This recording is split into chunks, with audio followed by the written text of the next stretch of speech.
Are all mic stands equal? Does it matter if you pay a lot for a mic stand? Does it do heavy, expensive stands? Are they really better than a £20 cheapo? Stay tuned and find out.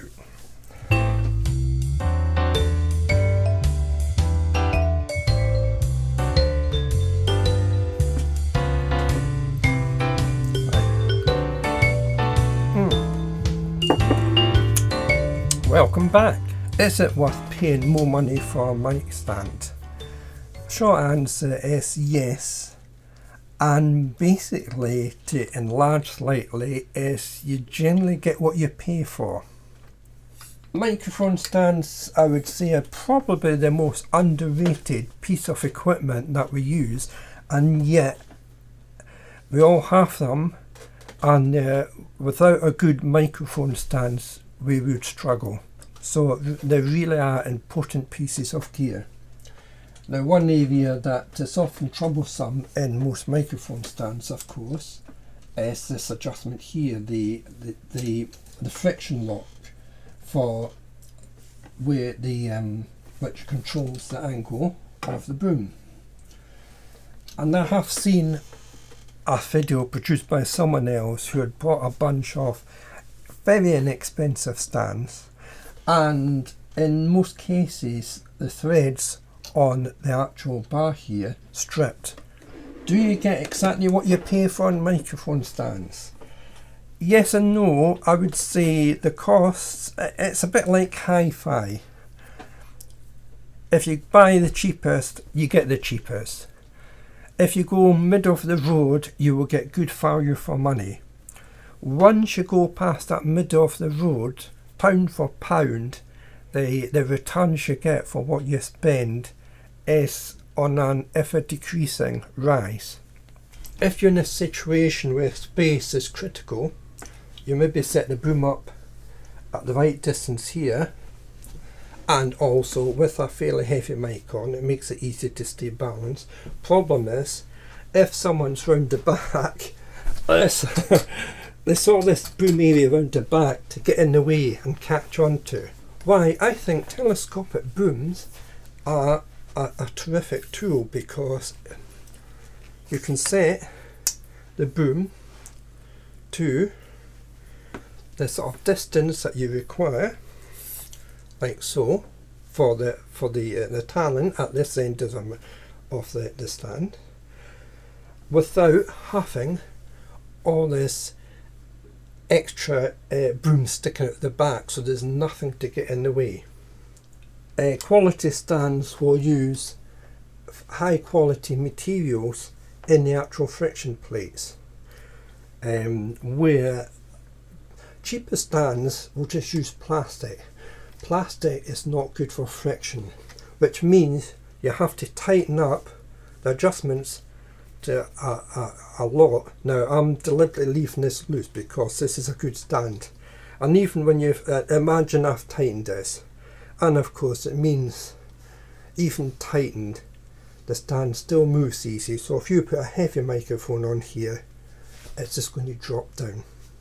Another issue, of course, I'll just hold this up a bit to get in view of the camera, is the actual adjustment there. Once again, inexpensive, cheaper stands, you usually have to turn this multiple times.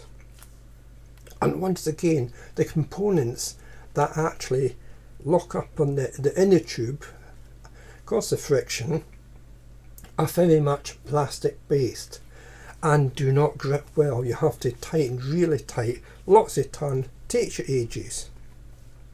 This is a quality stand. It's quarter ton, you adjust it, quarter ton, it's locked in place, it's not going anywhere. I have, there's two main types of stands. There's what I call the tripod feet, and this particular stand, of course, has got the base, I believe, is cast or something similar. So the base itself is quite heavy. It uses heavy tubes for its main tube, and the legs themselves are quite heavy, and it's positive locking. Cheaper stands, the feet are plastic, they're not rubber. These are rubber, so they absorb vibration. They don't have positive locking, so the feet fold easy, and they use lightweight components, so that means the stand is unstable and can fall over quite easy. Another type of base, and it's probably been more is the round base stand. Usually solid bit of cast.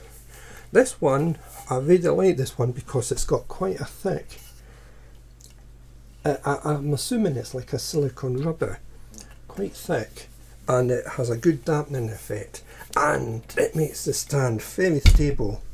And the beauty about the round stands, of course, is you can get right up to the stand without having to, there we are, right up to the stand before you start standing on it. So if you're in a very confined space where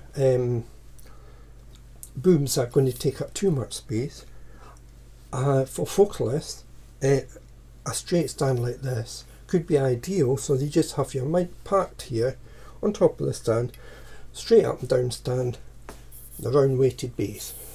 Thank you very much for watching. Do like, and the reason I'm going to plug subscribe just now, I'm not going to do that normally with my channel, because I look at it, if you like the content I'm putting out, you're going to subscribe anyway. I don't want to pressure people, but the only reason I'm saying at the moment it's worth subscribing is I've actually got quite a long list of what is coming. There's a few planned music videos. It doesn't happen overnight. It will take weeks for you to start seeing much of the results that come through, and that's why it's worth subscribing, so you can be notified for when these things come. It's not just gear videos, but on the more complex equipment such as this desk here, I'm going to put together a guide. My aim will be more to the actual practical usage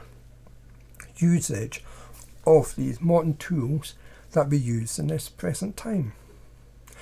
So I hope you enjoyed the video, and have a good rest of the day, and I look forward to seeing you the next time. Bye.